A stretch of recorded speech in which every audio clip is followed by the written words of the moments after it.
교수님께서 여러 군데서 말씀을 좀 하셨는데요. 네. 대통령의 심리학보다도 이제 조금 더 가야 돼요. 지금 이렇게 벌어지는 상태에서, 물론 과거의 그 역사도 봐야 되지만, 지금 저 양반이 어떠한 대응을 할 것이냐. 많은 분들이 그런 예. 질문을 하시고, 지금 박근혜 씨의 심리는 뭐냐, 예. 이런 질문을 하거든요. 예. 그런데 사실은 박근혜 씨의 심리는 아무 생각 없다. 네. 이 말 위에는 다른 게 필요 없어요. 그리고 그럼 어떤 대응을 할 거냐라고 네. 할 때, 여러분들이 박근혜 씨를 저는 꼭두각시라고 분석을 이미 몇 년 전에 했거든요. 네. 여러 차례 방송에서도 그렇죠. 얘기했었죠. 여러 차례 있습니다. 예. 그런데 꼭두각시가 어떤 행동을 할 거냐? 그 질문을 던지면 답은 뭐예요? 꼭두각시를 움직이는 사람이 따를 것이다. 그렇죠. 음. 그럴 때 질문은 그러면 박근혜라는 꼭두각시를 조종하는 사람들은 어떤 심리에 있을까? 이 질문을 해야지. 꼭두각시의 심리가 뭐냐? 이 질문을 하면 질문 자체가 잘못된 거예요. 그리고 질문이 잘못되면 우시려고 그래, 우시려고. 그렇죠. 너무 속상하시고. 질문을 잘못하면 답을 할 수가 없는데 이게 말이 됩니까? 예. 전 요즘에 사람들이 진짜 이 상황을 정확하게 알 수 있는 질문을 때려야 되는데 네. 엉뚱한 걸 계속 문질고 있고 엉뚱한 걸 물어보니까 교수님 좀 조금 안타깝죠. 선회를 해주시자면 네. 말하자면 그 꼭두각시 조종사가 그렇죠. 감옥에 가 있으니 이제 꼭두각시는 어떻게 되는 거냐 이런 의미도 이것도 참 있잖아요. 꼭두각시 조종하는 사람이 네. 한 사람일 거라고 생각을 했을 때 그렇죠. 그 한 사람 빠지면 그럼 꼭두각시는 죽은 듯이 네. 뭐 프로포폴 맞고 뭐 잠자야 됩니까?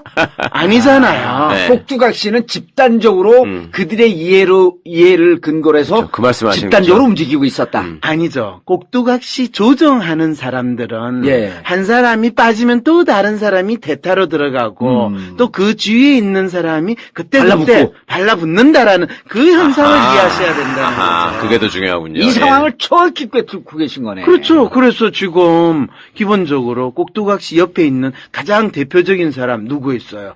비서실장으로 들어간 한광호. 예. 그다음에 우리가 김기춘 씨가 기본적으로 꼭두각시 조정을 섀도우 조종자. 네, 조종자를 하는데 그분은 뭐라고 주장을 했어요? 나 최순실 모른다. 모른다. 예. 내가 뭘 한다고 그러냐? 근데 그분은 기본적으로 공작 정치의 대마왕이고 그렇죠. 예. 수십 년 동안 이분은 입만 열면 자기는 모른다. 예. 자기는 안 했다라는 것이 그분의 기본적인 표현 방식이거든요. 맞아요. 야, 교수님 분석 중에 김기춘을 정면으로 치고 들어간 다른 방송은 없었죠?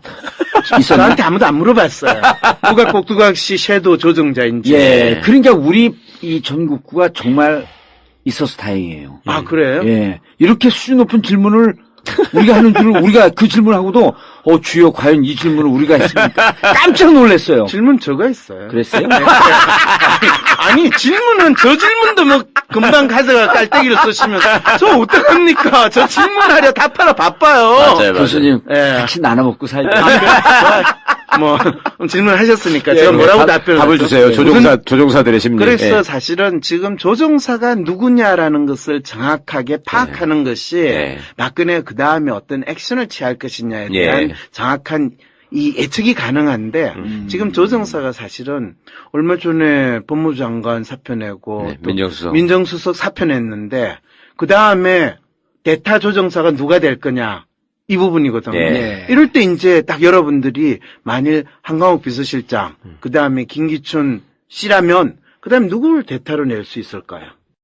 누구나 예상하길 뭐 법무장관하고 최재경 씨가 사표를 내고 나서 민정수석이 사표를 내고 나서 지금 내각에 있는 다른 몇 사람이 사표를 더 내고 네. 청와대에서 수석 비서관 중에서 몇 사람이 사표를 내는 일이 벌어진다면 적어도 일주일 안에 벌어진다면 많은 경우에는 그것이 26일 이 온 국민의 뭐 지금까지 대한민국 역사상 최고의 촛불 이 시위였다. 그거에 의해서 여파에서 박근혜 씨가 사퇴하는 수순을 가지려고 한다라는 해석을 충분히 사람들은 하겠죠. 예. 그런데 만일 그렇지 않은 상태에서 청와대는 그 다음에는 특별하게 해명조차도 별로 안 나타나고 그냥 그대로 간다라고 하면 이거는 꼭두각시를 조정하는 사람이 그냥 내가 더 이상 조정하고 대응할 필요 없이 끝까지 그냥 날씨가 더 추워져가지고 나오는 사람이 줄어들기를 기다리는 게 무대응이 최상책이다라는 전법으로 전환을 했다라고 볼 수가 있는 거죠. 그냥 청와대가 특별한 대응 없이 쭉 가면은 네, 저절로 촛불이 꺼지길 기다리고 있다. 그렇죠. 국회에서 탄핵을 개시한다고 한다 하더라도 여전히 청와대에서는 대응할 이유가 없어요. 예. 그래요? 그럼요. 예. 만일 대통령이 탄핵이 되면 대통령은 청와대에서 나와가지고 집에 가야 될까요? 아니면 청와대에서 계속 지내도 될까요? 청와대에서 계속 있는 거죠. 그냥 청와대 계속 그러면 있으면 되잖아요. 직무만 정지되고 네. 있는 거지. 그렇죠. 예. 그럼 더 잘 됐죠. 뭐 어차피 지금까지 안 하는데 하는 척 했던 직무였는데, 네. 이제는 공식적으로 안 해도 된다. 더 격렬하게 안 해도 되는 거니까. 그러니까 얼마나 좋아요. 뭘 걱정하세요. 그렇다고 뭐 탄핵됐다고 해서 전국이 혼란이 되고 뭐 모든 공무원들이 일을 그만해가지고 나라가 갑자기 멈춰지는 그런 일이 벌어지나요? 아니죠. 아니죠. 그냥 일상대로 돌아가죠. 일상대로 돌아가죠. 그래서 대한민국은 대통령은 있으나 없으나 별 차이가 없다는 놀라운 태평성대에 있다라는 것을 온 국민이 느끼게 되는 거잖아요. 나라가 멍들잖아요, 진짜. 나라가 뭐가 멍들어요? 누가 때려요? 많은 분들이 지금 나라가 나라 꼴이냐라고 하는데 네. 언제 나라 꼴인 적이 있었나? 이 생각이 드는 거죠. 아니, 교수님 말씀이 너무나 나는 설득력 있는 게 그 지난달에 네. 11월 말쯤에 보도가 나온 게 전 스페인으로 기억하고 있는데 총선 이후에 정부가 그 구성이 안 돼요. 네. 두 번씩이나 지냈는데 그러니까 10개월 동안 정부가 구성되지 않은 상태에서 무정부 상태가 돼 있는 거예요. 근데 사회는 너무나 안정돼 있고 예. 그리고 경제는 또 제대로 돌아가고 있고 더 잘 됐어요, 사실. 예. 그래서 경제. 정부가 없으면 혼란이 온다라고 하는 이 정치학의 기본 속설이 깨졌다. 정치학의 기본 속설이 아니라 이 정치학자라는 분들이 그래야지 정치학이라는 게 뭔가 의미 있다라고 사람들이 알 건데 라고 만들어놓은 세뇌당한 것이 실제로 현실적으로 일어나고 있는 사람들의 행동 속에 그렇지 않다는 것을 확인하는 계기가 되는 거죠. 10개월 동안 정부가 없어요. 예. 구성이 안 돼 있어. 예. 근데 너무나도 안정적으로. 그러니까 우리가 만약에 탄핵이 진행된다고 하고 박근혜 대통령이 이제 탄핵 소추안이 가결이 되고 예. 심의가 들어갔잖아요. 있으나 없으나 진짜 똑같을 것 같아. 오히려 더 안정화됐고 국민들의 성숙된 시민의식은 더 높아질 것 같아요. 왜냐하면 그 추운데 촛불 현장에 나오면요 자부심이 더 생기거든요. 그런데 그 탄핵 상황이 됐는데 뭐 헌재에서 판결을 기다리는 동안에도 국민들이 나와가지고 촛불을 하는 건 그건 너무 고통스러운 일이잖아요. 교수님, 네. 박사님. 네. 근데 촛불 나오는 건요. 네. 일단 너무너무 재밌어요. 국민 페스티벌이기 때문에 토요일이 너무너무 기대가 돼요. 저는 중요한 거는 지금 아까 처음 질문으로 다시 돌아갔어요. 예. 박근혜의 심리는 무엇이냐 또는 박근혜라는 꼭두각시를 조종하는 사람들의 심리는 무엇이냐.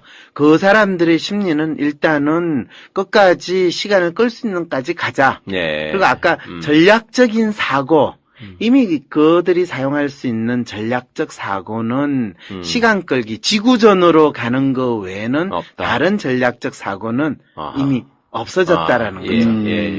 뭐 그리고 실제로 거의 매일 아침이 되면 새로운 소식들이 지금 전해지고 있잖아요. 예. 그 말은 막연히 있을 법한 곳의 부패와 부정은 확실하게 있더라는 걸 확인하는 그 뉴스들이거든요. 그래서 지금 뭐 검찰도 사실은 지금까지 본인들이 모르고 있지는 않고 이 웬만큼 알고 있었는데 지금 뭐 재벌 회사들 다 뒤지고 하는 것들 거의 모든 건수들마다 지금 다 하고 있잖아요. 예. 그러면 뭐 우리나라 속담이 그렇잖아요. 털면 안 나오는 데가 어디 있겠어요. 다 놓을 수 있는 상황이기 때문에 그거는 더 이상 이제 박근혜 씨가 뭐 내가 죄가 없어요 라는 이야기를 못하는 상황이 됐는데 이거를 그러면 이제 어떤 상황으로 전환을 해야지 진짜 박근혜 씨가 사퇴를 하고 또 어떻게 보면 빠른 시기 내에 새로운 대통령이 선출이 되면서 국민들이 이 부정한 자들을 처벌을 할 수 있고 이 나라를 진짜 변화시킬 수 있다라는 희망을 뚜렷이 가지게 될 건가? 아니면 지금 상황에서 더 길어지고 뭐 탄핵하고 또 이 헌법 소원 가고 그 어떻게 보면 기다림의 시간에 가면서 국민들이 어떻게 보면 또 조금씩 뭐 이게 탄핵될 정도까지야. 뭐 그 정도는 아니잖아. 예. 아니 박근혜가 지가 챙긴 돈이 뭐가 있다고 돈 안 챙겼는데 그 주위에 있는 나쁜 놈들이 다 챙겨 먹었는데 무슨 죄가 있어. 뭐 멍청하게 꼭두각시 노릇을 하고 지가 몰랐다고 하는데 그럼 몰랐으면 그건 더욱더 죄가 안 되잖아. 이런 논리로 뭐 탄핵이 조금 어렵다 이렇게 되면 어떡할 거예요? 어떻게 생각해 보셨어요? 아니, 안 해봤어요. 네. 그렇게 되면 그때 이제 실질적인 멘붕이 온다는 상황이 되는 거죠. 그럴 때 뭐 그러면 국민들이 나와가지고 헌법재판소를 불태우고 뭐 촛불 시위를 다시 한다? 그럴 때 국민들이 가지는 생각은 역시 그러면 그렇지. 또 정치인들한테 당했어. 이 참 무능한 야당 그리고 역시 대한민국에서 저렇게 끝까지 징글징글하는 인간들 진짜 징글징글하네. 그런데 쟤들이 저 정도면 언제 또 다시 그 검찰들의 칼날이나 경찰의 칼날이 애꿎은 사람들한테 돌아올지도 모르겠다. 이런 상황도 얼마든지 가능하다는 거죠. 갑자기 두 분이 그냥 조용해지셨네요. 제가 뭐 잘못했나요? 죄송해요. 괜히 이런 재수없는 이야기를 한 것 같아서. 아니 실제로 진짜 동력이 떨어지고 국민들이 그렇게 지쳐버리는 상황이 오면은 정말로 끔찍한 거 아니에요. 사실은 그래서. 아까 MB 때 촛불 시위를 할 때 예. 그때 촛불 시위를 하시는 분들이 진짜 저렇게 무작정 촛불 시위를 한다는 게 대체 무슨 의미입니까? 예. 그리고 MB 때 촛불 시위 동력이 떨어졌던 더 큰 이유는 사실 저는 노무현 대통령 돌아가시고 그 다음에 사람들이 그 좌절감 그 다음에 뭔가 우리가 저기에 뭐 지켜주지 못해서 미안해라는 그 마음에 더 이상 기댈 사람이 없다라는 상황까지 가면서 에이 그 뭐 그래 뭐 네가 사기 쳐먹고 네 해먹고 싶은 대로 했는데 뭐 그렇다고 뭐 얼마나 더 해먹겠어 이 심정으로 자포자기하는 심정으로 넘어갔고 거기에 대해서 야당은 제대로 대응조차 못하면서 예, 그냥 끌려갔잖아요. 야당이 없었죠, 그때는. 그렇죠. 야당이라고 주장하는 인간들이 그냥 여당하고 짝짝꿍 해먹는 그 상황이었잖아요. 그렇죠. 예. 근데 그때 정봉주 씨 의원 아니었나요? 저 아니었죠. 아니었어요? 2008년도에 떨어졌죠. 아, 그렇군요. 예. 그리고 그 다음에 감옥 가셨잖아요. 예. 아유, 본인이 제대로 그때 예. 이 미래에 대한 예측을 못했으니까 본인 감옥 가게 됐잖아요. 예. 저도 그거를 미리 알고 그래서 생식기 문제가 아니라고 그렇게 외쳤는데 갑자기 그 이야기 했다고 나를 죽일 놈이라고 그러다가 저 조용히 있을게요. 교수는 그냥 학교에서 강의실에 있었어야 되는데 그래가지고 인터뷰하다가 그 다음에 지금 대통령은 본인이 여왕으로 등극한 줄 알고 있고 여왕님 만나고 나서 지금부터는 대통령 코스프레를 하게 된다. 예. 그리고 저 사람은 사실은 저가 딱 분석을 했으니까 결과가 보니까 이 촛불 앞에 촛불을 바라보는 무녀와 같은 그 심리 상태에 있는데 저 사람한테 우리가 뭘 기대하고 저 사람이 무슨 일을 할 것인가 저는 사실 더 섬뜩하기만 하다. 예. 근데 촛불 앞에 있는 무녀라고 하는 그 평가가 어떻게 나왔어요? 아 그게 2007년에 예. 제가 그건 정말 놀랍지 않아요? 그 인터뷰 하시면서 쭉 심리 분석하신 그 그렇죠. 결과였잖아요. 2007년에 제가 그분 인터뷰를 쭉 하면서 그분이 이야기를 하는 거를 계속 보면 저 이야기를 할 때 저 사람이 어떤 생각을 하기 때문에 저런 이야기를 할까. 그런데 재미있는 거는 보통 우리가 사람들이 자기 이야기를 할 때는 네. 그게 생각에 기반해서 나오는 생각이 네. 나오고 그리고 그 사람이 어떤 생각을 하고 있다는 그 사람 얼굴 표정으로도 확인을 할 수 있고 네. 말을 하면서 그 본인의 머릿속에 있는 생각이 얼굴 표정하고 연결되는 묻어나오는데. 것이 네. 자연스럽게 나와요. 근데 이분이 이야기를 하는 걸 보니까 이야기는 하는데 자기 생각이 아니라는 것을 아. 너무나 느낌이 오는 거예요. 네. 그럼 마치 보통 우리가 그 전 보러 가면 제가 전 보러 간혹 잘 가거든요. 네. 아, 왜냐면 제가 심리학자로서 네, 같은 그쪽들도 일종의 신이 내린 심리학자니까. 아, 신이 내린 심리학자가 아니고요. 네, 신이 내린 척하는? 아니, 본인들이 이제 그걸 제가 이제 뭘 물어보면 뭐라고 이야기하면 그걸 대체 무슨 근거로 이야기를 하세요? 그러면 대개는 동자신이 이야기를 예, 했다든지 예. 하느니신이 이야기했다고 하면서 그 사람이 이야기를 할 때 그 모습을 제가 보면 마치 누군가로부터 이야기를 듣고 그거를 자기가 전달해 주는 듯한 그 제스처와 그거를 앉아서 이야기를 해요. 예. 그런데 정확하게 박근혜 씨하고 이야기를 하는데 그때 박근혜 후보였죠. 한나라당 경선. 딱 그 얼굴 표정과 그 톤으로 이야기를 하고 있는 거예요. 우리 무녀를 만났을 때 했던 네. 그 모습으로. 네, 그래서 내가 어디서 저 소리가 들리나 이러면서 이제 살펴보는데 네. 어디서 뭐 마이크로 그 사람한테 이야기를 전달하는 게 아닌데 그런 톤으로 이야기를 하고 얼굴 표정이 안 바뀌어요. 자기가 나름대로 자기가 중요하다고 이야기를 하는데도 예. 그래서 저는 누군가가 보이지 않게 저 사람한테 이야기를 쫙 하는구나. 그럼 저거를 뭐라고 표현해야 되냐. 그럴 때 그때 촛불을 앞에 둔 그때는 무녀라고 제가 표현을 하면 너무 좀 경박해 보일까봐 좀 있어 보이게 여사제의 느낌을 신전에서 신으로부터 뭔가 이야기를 듣고 이야기를 하는 그 사람. 그거는 마치 어느 딴 세상에서의 메시지를 받는 거, 그걸 그냥 전달하는 그 사람인데, 저 사람의 얼굴 표정이나 행동을 딱 보면 딱 그 여사제의 모습이에요. 근데 그 한말로 하면 무녀거든요. 예. 그래서 저 사람은 이빈지는 촛불을 앞에 둔 무녀인데, 만일 저 사람이 대한민국의 정치 지도자로 나선다면 국민들은 대체 어떤 상태로 저 사람의 메시지를 받아들여야 하나. 그리고 저 사람은 자기가 이야기를 하면서 자기가 무슨 메시지를 전달하는지 알고나 있을까. 왜냐면 되게 그 신들린 무당 같은 사람은 이야기를 하면서 나중에 무슨 이야기 했냐면 자기는 모른다고. 자기는 그냥 뭐 누가 시키는 대로 이야기를 했을 뿐이다 이렇게 그렇죠. 이야기하고. 예. 그런 상황이면 저 사람이 앞으로 무슨 소리를 하든지 간에 그게 지도 무슨 소리인지 모르는 이야기를 국민들이 들어야 되는 그 상황이 벌어지니까 이거 참 황당하다. 이 생각을 해서 이제 대통령 코스프레를 하게 될 겁니다. 이렇게 이야기를 한 거죠. 인터뷰에서. 그랬더니 뭐 거의 한 1년쯤 지나서 저 친구하고 이야기하다가 그 친구가 청와대에 아는 녀석들이 있었는데 그 녀석이 황 교수하고 너 친구라며 그랬어. 내가 알아. 뭐 이랬더니, 뭐, 안 그래도 이 촛불 앞에 있는 무녀라는 이야기를 했다고. 그 자식 죽이겠다고. 너 찍어놓고 있다더라. 네. 그런 이야기를 하게. 아니, 왜? 몰라. 근데 더 이상한 거는 황 교수가 그걸 어떻게 알았지? 어머머.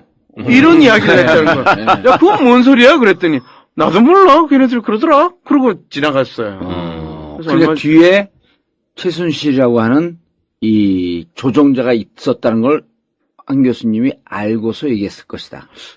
그럼 모르겠어요. 그런데 사실은 제가 이게 무슨 무녀 세상이었고 그 사람이 얘기한 게 그 사람이 그런 얘기한 게 맞나 아니면 누군가 지시한 건가 이 생각밖에 없으니. 그리고 사실은 지시를 한 것이 최순실이 쭉 해온 게 아니라 이 정윤회 씨가 사실은 지시를 쭉 해왔는데 그 부분에 대해서 지금 언론에서도 사실은 정윤회 씨 이야기는 거의 언급을 하지 않잖아요. 심지어 정윤회 씨조차 이 중앙일보 인터뷰를 할 때 전 그 이야기는 너무 재밌어요. 자기가 관리를 할 때는 그런 일이 없었다. 그런 일이 없었는데 사실은 이 뭔가가 스탠스가 막 헷갈린다라는 걸 언제부터 제가 느끼기 시작했냐면 정윤회 씨하고 이 최순실 씨가 뜬금없이 이혼했다라는 게 나왔을 때 이게 뭔가가 이상하다. 그 생각이 들었는데 저는 실제로 최순실 씨는 그냥 그 이후로도 조용히 있고 정윤회 씨가 더욱더 컨트롤을 잘하고 있을 거라는 그 생각을 했는데 조금 갸우뚱했거든요.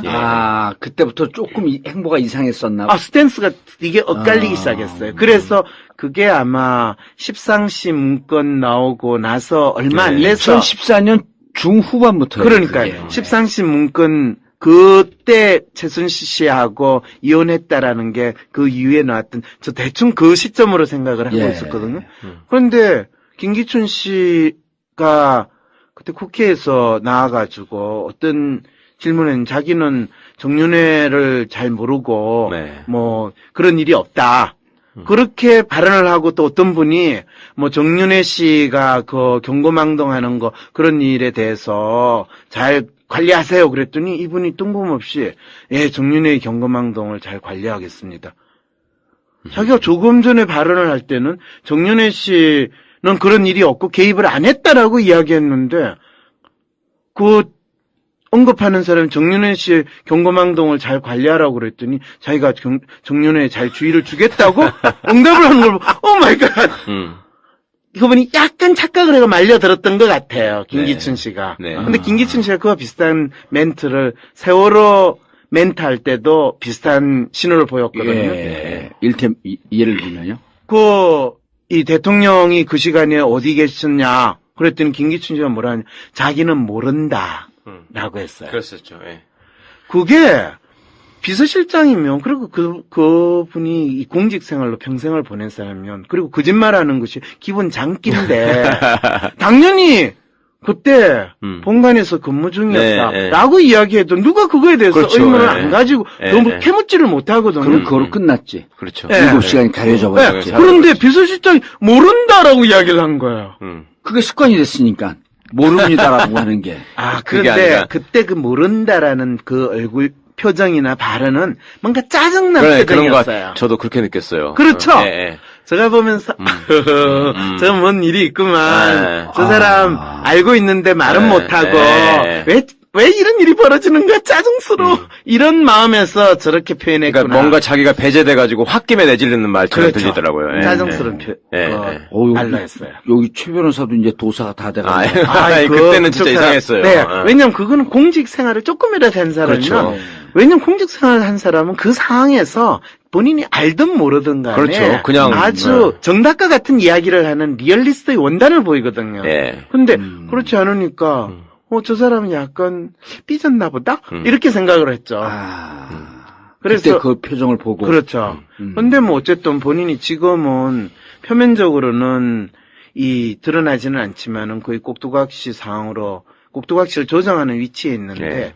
이 조정 사항은 사실 본인이 이제 통제를 할 수 없는 상황까지 되지 않았을까 싶어요. 왜냐면 본인이 그런 느낌이 있을까요, 지금?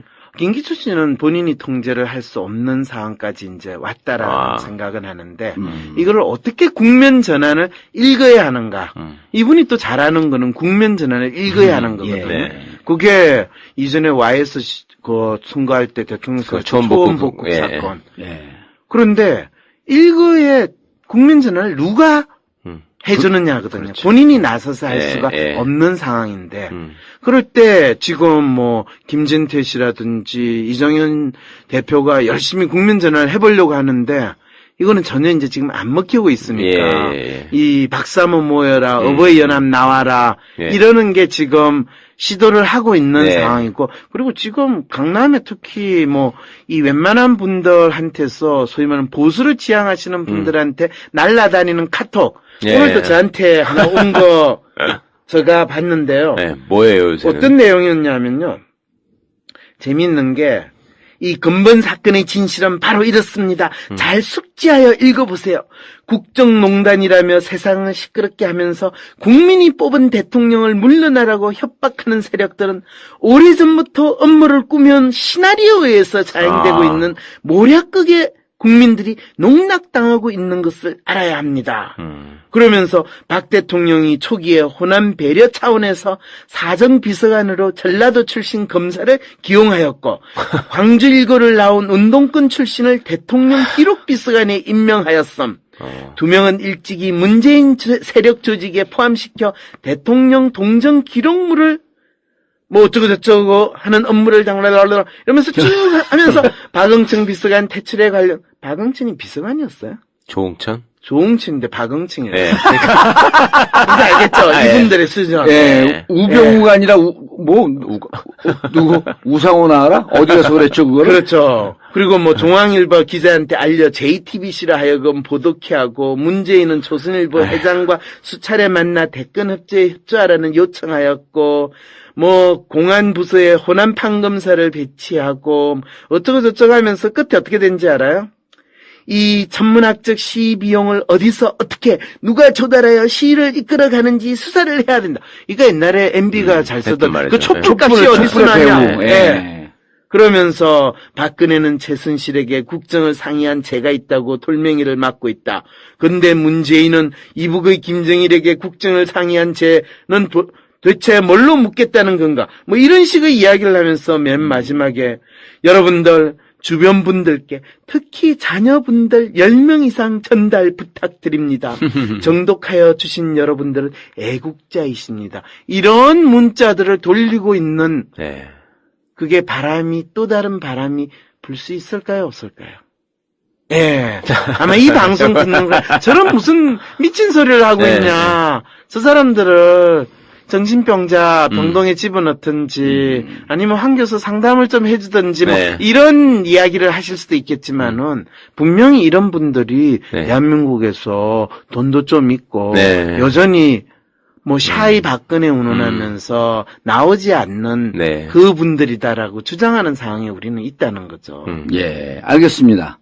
그 상황에 있지만 그래도 광고는 좀 듣고 네. 예, 그럼 넘어가도록 하겠습니다.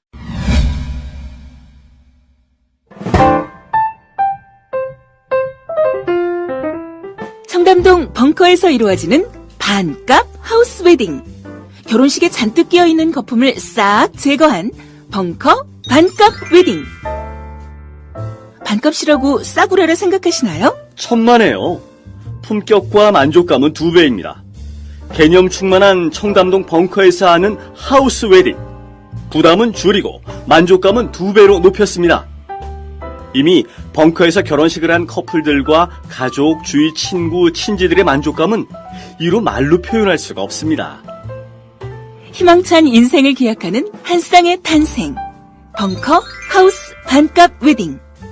02-542-7764 02-542-7764 책임지겠습니다.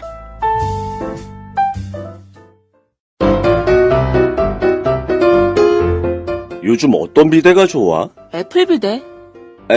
애플, 뭐? 애플 비대. 애플 비대. 애플 비대? 못 들어봤는데? 그게 왜 좋아? 3년 동안 AS가 공짜야. 3년 동안? 그래, 3년 동안 AS 공짜. 애플 비대는 무상 3년 AS를 보장합니다. 지금 인터넷 검색창에 애플 비대를 검색해보세요. 아, 잠시만. 무슨 비대라고? 애플 비대.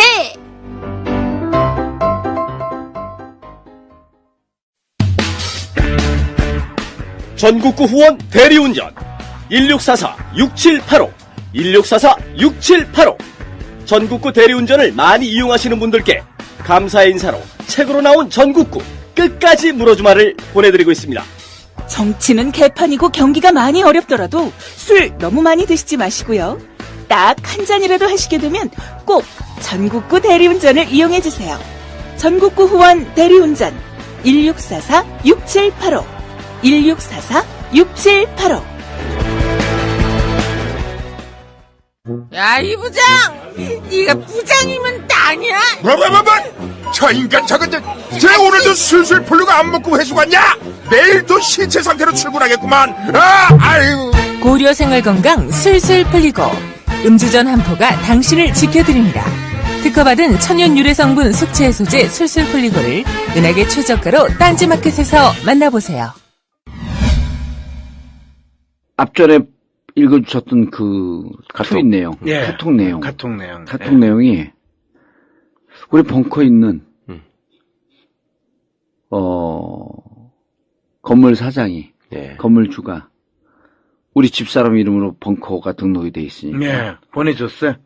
그 건물주가 우리 집사람한테 보내준 거예요. 네.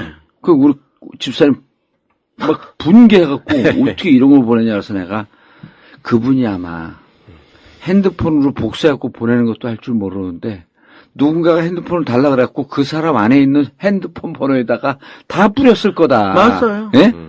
왜냐면 그 네이버나 이런 거 하게 되면 싱크로 되잖아요. 그렇죠. 그럼 컴퓨터에 들어가고 해갖고 쪼르륵 뿌리고 그런 일을 하고 있었던 거예요. 그러니까 누군가가 조직적으로 하는 거지. 건물주가 아무리 이 수국골투에도 세입자한테 이걸 보냈겠냐. 그러니까 이렇게 조직적으로 지금 진행이 되면서 판을 뒤집어 엎으려고 하는 정신질환자들. 네, 근데 이 정신질환자가 생각보다 많아요. 그러니까 네. 제가 박사님 배면을 꼭 그걸 여쭤보고 싶었어요. 네. 그게 그러니까 방금 말씀처럼 저런 얘기를 하는 사람들이 저게 말이 되냐 우리는 그렇게 얘기하지만 저거를 완전히 믿고 또 저렇게 사는 것이 나라를 사랑하는 길이라고 정말 신봉하면서 사는 분들이 꽤 있거든요. 그럼요. 네, 그리고 그런 분일수록 잘 살아요. 네, 겉으로 보기에 또 학력이나 뭐 이런 면에서 또 손색이 없는 사람들이에요. 그렇죠. 네. 미국에서는 뭐 트럼프를 지지한 사람들이 뭐 학력이 떨어지는 노동자들이 네. 백인 노동자들이 지지했다고 그러는데 재밌는 거는 지금 박근혜 씨에 대해서 동조하고 박근혜가 죄가 없다고 믿으신 분들은 나름대로 배울 거 많이 배우시고 왕력자들. 예. 그리고 연세도 좀 인생 살아보신 거가 네. 참 있으신 분들 네. 그리고 돈도 많이 모아신 분들이 더 저 주위에 계시는 회장님, 대표님들 다 저를 보면 한 교수 제발 좀 조용히 있어. 한 교수 힘들게 지내는 건 알지만은 그렇다고 세상이 그렇게 호락호락 바뀌지 않아. 네. 이렇게 이야기해요. 그리고 한 교수는 사실 자빨은 아니잖아. 그리고 한 교수 같은 사람이 그렇게 자빨이 되면 이 나라는 진짜 문제지. 아, 그럴 때 저거 뭐라고 그럽니까? 그러니까 그런 사람들의 심리는 어떤 거예요? 그러니까 그렇게 해야지 자기 재산이 지켜진다고 생각하는 어떤 방어 기제인 거예요. 그런 심리가 아니면 정신적으로 좀 문제가 있는 거예요. 어떤 거예요? 정신적으로 문제가 있다고 이야기하기는 힘들고 기본적으로 네. 내 재산은 네. 내 재산을 지키고 싶다는 마음이 크고요. 네. 지금 이 상태가 차라리 내 재산 지키는 게 좋고 뭐 어떻게 돼가지고 새누리당이 아니라 야당 XX들이 뭐 그분들이 표현을 하면 그래요. 걔네들이 정권을 잡으면 얼마나 나라 경제도 힘들어지고 또 사는 게 더 힘들어지겠냐. 이렇게 거의 자동적으로 말씀을 하시는 분들이거든요. 네. 예. 그러니까 그러면 아무런 근거도 없이. 근거가 아니라 자 봐라 이러면서 뭐 DJ 노무현 시절에 얼마나 살기 힘들었냐. 글쎄요. 그렇다고 뭐 MB 때나 박근혜 때는 잘 살았나. 근데 이분들은 널 믿는 게 박정희 때는 그래도 경제가 발전하고 우리나라가 지금 이만큼 살 수 있게 된 게 다 누구 덕인지 아냐? 예. 누구 덕인데요? 다 박정희 덕분이다. 그 대통령 덕이고 그게 다 박근혜 씨한테 다 이어진 거 아니냐? 예. 그쯤 되면 그거는 거의 치매기거든요. 네. 그런데 거기에 대해서 회장님 치매가 벌써 되셨어요. 이렇게 이야기할 수는 없는 상황이잖아요. 예. 그러니까 그 사람들은 왜 그런 거예요? 애초에 확증 편향적인 어떤 자기 심리 상태가 있어서 그냥 조그마한 단서를 가지고 자기 편하게 그쪽으로 빨려버리는 거예요. 그렇죠. 원래 그렇게 태어난 거예요, 그러면? 아니요, 태어난 게 아니죠. 네. 성장하는 과정 속에서. 성장하는 과정 속에서 네. 당신이 믿고 싶은 걸 믿었는데 네. 그분들이 나름대로 지금 한국 사회에서 네. 성공한 위치에 있잖아요. 글쎄요, 예. 그러니까 성공한 위치는 자기가 생각하고 행동했던 것이 옳았다라는 것을 증명하잖아요. 그러니까 자기 생각을 그렇게 바꿀 받아들인다. 이유가 없는 거죠. 네. 그리고 당신이 성공했다는 것은 비교적 뭐 물질적으로 주위에 있는 사람들보다 자기가 잘 살고 또 이 정도 살고 있으면 자기가 좀 만족스럽다라고 생각하니까 더욱더 이 상황에서 시끄럽게 되고 하는 거는 뭐 최순실이가 뭐 얼마를 띠먹었던 뭐 그 정도야 뭐 크게 문제가 되겠어? 그러면 어렸을 때나 젊었을 때 어떤 계기가 있어서 그러는 거예요. 그러니까 태어날 때부터 나는 종북 좌빨, 나하고 생각 다르면은 다 빨갱이라고 생각할 거야. 이러면서 태어난 사람은 없잖아요. 그럼요. 그러니까 어떤 계기를 통해서 이 사람이 어떤 심리적인 상처를 받으면 그렇게 꽂혀버리는 많은 건가요? 경우에 사람들은 네. 어떤 계기로 인해 가지고 사람의 마음이 해크닥 바뀌었다라고 생각을 하시는데요. 네. 인간은 그렇지가 않아요, 사실은. 그럼 원래 그렇게 태어난 거예요? 아니요, 그렇지도 않아요. 점진적으로 자기가 점점. 사실은 살면서 지가 무슨 생각하는지 뚜렷하게 생각하고 네. 지나는 인간들 그렇게 많지 않아요. 예. 근데 오히려 어떤 그렇게 생각하면 좀 비정상인가요? 비정상이고 살기 힘들죠. 그래서 대부분의 한국 네. 사람들은 아무 생각 없이 살아요. 네. 근데 어느 순간에 너 누구 편이야? 너 어떻게 할래? 이럴 때 이제 눈치를 탁 보죠. 그럴 때 자기한테 영양가 있는 대로 탁 옮겨 타요. 또 그쪽으로 저 그쪽이거든요. 이렇게 되는 거죠. 네. 그럼 저도 그쪽에서 별 생각 없이 살다가. 아, 그럼요. 그런데 그쪽에서 하는데 조금 영양가 있는 게 뭐 생겼으면 이게 맞는 거야. 네. 내가 잘 선택했어. 이렇게 되는 거죠. 그런데 그것도 정도의 차이는 있지 않습니까? 예를 들어서 강남에 살면서 네. 조선일보를 보면서 네. 맹목적으로 선거 때만 되면 무조건 새누리당을 지지하고 네. 자식들한테도 새누리당 하지 않으면 너네 용돈을 끊겠다. 네. 이렇게 얘기하지만 네. 실제로 살 때 보면 굉장히 예의 바르고 나름대로 어려운 사람에 대해서 베풀 줄도 알고 이런 사람들이 네. 선거 때만 되면 그러는 사람들이 일부 있고요. 제가 보기에. 아니 그러면 또 지금 네. 두 가지 전혀 관계없는 거를 연결시켰다는 거 아시죠? 예. 강남에 살고 또 뭐 조선일보를 선거 보고, 일본을 뭐 찍고 조선일보를 보는 거하고 어려울 때 남을 돕고 예. 참 예의 바르게 사는 거하고는 전혀 달라요. 아, 물론 다른데 네, 제가 듣고 그런데- 싶었던 건 뭐냐면요. 그러니까 네. 쉽게 말하면 온건한 소위 수국골통이 있고 완전 아스팔트 가가지고 온갖 사람들한테 행패를 부리는 그렇죠. 아스팔트 이 차이는- 가가지고 온갖 행패를 네. 부리는 수국 꼴통 늙은 할배들. 그분들은 생계형 수국 꼴통 코스프레를 하시는 거예요. 만일 만약에 그쪽에서 3만 원 일당을 줬는데 진보 진영에서 4만 원 주고 이쪽으로 오나요? 그렇죠. 정봉주 의원이 가가지고 자 여기 모이세요. 자네가 여기는 돈도 많으니까 예, 이쪽으로 5만 원 오고. 줍니다. 그러면 그분들 당장 이쪽으로 모이죠. 근데 그럼 이제 또 저쪽에서 부를 거 아니야? 무슨 5만 원이야? 우리 6만 원. 그쪽은 그 짓 아니에요. 왜냐면 그 바보 같은 짓이거든요. 아. 그러니까 그게 지금 네. 이 정봉주 의원이 모으는 데 있어서 한계가 있다는 거예요. 네, 실제로 그 분들은 저 사람들이 나와가지고 아까 말하는 이 상당히 상식 밖의 행동을 네네, 하는 네. 거의 저 돈을 위해서라면 내 영혼과 몸을 팔겠다라고 하시는 분들은 2만 원 정도면 되거든요. 네. 그러니까 2만 원짜리는 예. 2만 원으로 그냥 2, 3만 원쯤 하고 그래서 우리는 조금 하고 만 원 더 쓰면 이쪽으로 올까요? 당근이죠. 근데 안 하잖아요. 일단. 아니 하고 싶어요. 벼랑은에 그 사람들 이쪽으로 오게 하기 위해서 한번 해보세요. 아스팔트 진보를 만들기 위해서 모금하고 아니, 그렇죠. 아주 그런 거 말고 교수님. 예를 들어서 똑같은 이대 교수예요. 네. 그런데 어떤 사람은 학생이 저렇게 시위를 하고 총장을 나가라고 하는 것 자체가 세상의 질서를 뒤흔든 일이라서 학생의 도리가 아니다. 저렇게 하면 안 된다. 그렇죠. 이렇게 생각하는 보수적인 사람이 있을 수 있고요. 자, 그런데요. 또, 예. 지금 그분이 예. 저는 항상 그분이 그때 학생들이 데모하고 있을 때 예. 그분이 그렇게 이야기했을 거예요. 예. 지금 총장이 물러나고 이대 뭐 감사도 해가지고 뭐 이 입학처장 전처장 잘리고 무슨 네. 대학 혼란이 온다. 혼란이 아니라 그렇게 이제 처벌을 받을 때를 심리적인 용어로 뭐라고 그랬냐면 대세가 바뀌었다라고 아하. 그래요. 예. 그럴 때 만일 이 최 변호사께서 네. 그분한테 가가지고 지금 이 사태에 대해서 어떻게 생각하세요? 예. 그랬더니 아이 그 교수 그 보직 교수 그 사람 참 나쁜 놈이네 어떻게 그 권력의 앞잡이가 돼가지고 네. 이 신성한 입학 이 업무를 이렇게 엉망으로 했지 진짜 나쁜 교수야 잘릴만 하지. 자기 학생들한테 그렇게 야단 쳐놓고. 그럼요. 그리고 그럴 때 누군가가 아니 교수님 지난번에 학생 네. 야단 치셨잖아요. 네. 내가 언제 아. 내가 비슷한 사람을 만나 보지. 실제 그렇게 믿고 자기 부정을 해버리는 거예요, 그냥? 당연하죠. 아니 두 분이 지금 인간에 대해서 저보다 더 현실적으로 잘하실 분이 마치 전혀 모른다는 듯이 진짜 우린 누가 그렇게 얘기했다가 교과서 국정화도 그랬던 거 아니에요. 갑자기 말 바꿔가지고 왜 그런 사람들 있잖아요. 옛날에 국정하면 안 된다 그랬다가. 그러니까. 검인정화 해야 된다 그랬다가 지금 그래가지고 그분들이 지금 다 장관도 하고 국무총리도 네. 하고 뭐 지금 국무총리 하겠다고 들어가신 분도 그렇고 근데 그분 지금 뭐 하세요? 국무총리가 되는 거야, 안 되는 거야? 그분요? 네. 이미 물 건너갔죠. 아니, 물 건너가는 건 아는데 그분이 물 건너갈 수도 없고. 어떻게 해요? 지금도요, 지금도 물 밑에서 네. 그 특히 민주당 쪽의 분들을 만나면서 네.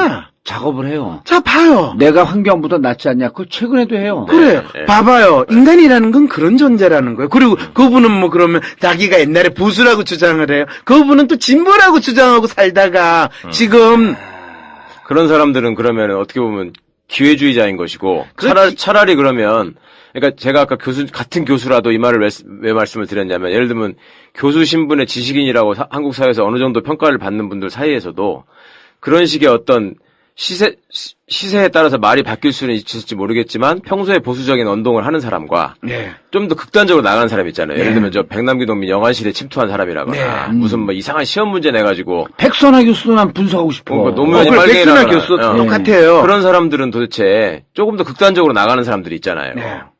그러나 막 혼란이 오기 어, 시작했어. 그런 사람들은 그런데 기본적으로는 네. 다 같은 심리의 인간들. 원래는 같은 거예요? 그럼요. 예를 들면 최 변호사나 네.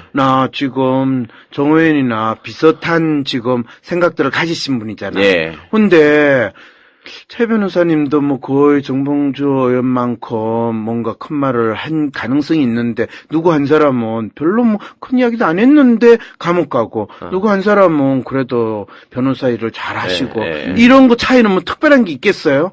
그 차이 별로 없어요. 한 사람 재수 되게 없었고 한 사람은 그냥 웬만큼 넘어갔고 이 차이지. 그걸 뭘 따지세요? 그거는 예를 들면 아까 서울대 병원은 그 백선화 교수. 예. 누가 봐도 사고사인데 그거를 병사라고 하면서 네, 네. 전문가 운운하는 소리를 했다. 네. 본인은 믿었을 거 아니에요. 본인이 안 믿었나?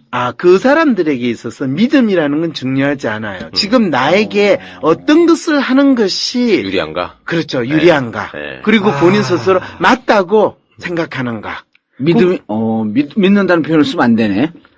그게 이제 꼭두각 씨한테 무슨 생각으로 무슨 심리로 저 행동을 하는가 이 질문하고 똑같은 상황이죠. 그럴 때 저도 항상 고민이에요. 만일 로봇가 있는데 로봇가 어떤 행동을 했다. 그럼 로봇은 어떤 믿음을 가지고 그 행동을 했을까? 보통 우리가 확신범 이런 이야기 예. 하잖아요.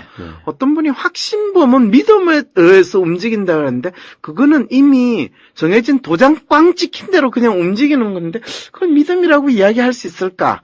진정한 믿음이나 생각은 자기 생각에 대해서 자기 스스로 의문을 던지고 부정할 수 있는 네. 그런 모습이 나타날 그렇죠. 때 진정한 네. 믿음이고 네. 진정한 사고거든요. 네. 그런데 맹목적이 된다는 건 그게 안 된다는 거잖아요. 그럴 때 네, 그러면 맹목적인 그게 왜 그런 행동을 거예요? 하는 예, 예. 왜 맹목적인 그러냐? 행동, 예. 그럴 때는 너무 어려워. 그러니까 배울 만큼 배운 사람이 지 그 생각 배우는 못하고 거하고 관계없어요. 그건 상관이 없어요. 네, 그거는 거의 생존 본능하고 마찬가지인 거예요. 아. 어느 쪽으로 움직일 때 내한테 영향가가 유리했나. 있느냐 그거에 의해서 그냥 방향을 틀었으면 아. 그거를 그때그때 바꾸기는 쉽지 않아요. 그냥 네. 그 방향으로 일정하게 가는 거 관성적인 움직임이 예. 있고 대세가 이제 엄청나게 바뀌면 또 그 그쪽으로, 대세에 따라서 또 옮기는 거예요. 교수님, 그럼 이제 정작 궁금한 거. 네. 우리가 그러한 사람과 그런 상황에 대해서 이해를 못하는 게 지극히 당연한 거 아닌가요? 지극히 당연하지는 않아요. 실제로 이해하려고 노력해야 돼요?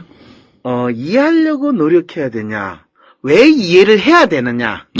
예를 들면 그들의 심리와 그들의 특성에 대해서 잘 알면 그 사람들을 우리 쪽으로 잘 포섭해가지고 왜냐하면 그 사람들은 대개 입장에서는 서로 공격할 때는 뭐 진보다 보수다 이런 식으로 이념적 구분을 할 때 그 순간부터 저는 대부분 사람들이 착하게 빠지게 된다는 거예요. 왜냐하면 진보와 보수라는 것은 일상의 생활을 하는 사람들한테 또 자기의 욕망을 충족시키는 사람들한테 뚜렷하게 우리가 구분될 수 있는 게 없어요. 별 차이가 없어요. 그러니까요. 네. 이번에 그 국무총리 하겠다고 나서신 네, 분이나 네, 네. 뭐 지금 비서실장으로 들어가신 그분을 뛰어들어갔다고 표현해야 돼요. 뛰어들어갔다고 표현해요. 그런 분한테 진보 보수라는 명칭을 붙이고 분류한다는 게 얼마나 웃기는 짓이에요. 모든 게 나의 이해의 관점에서. 그렇죠.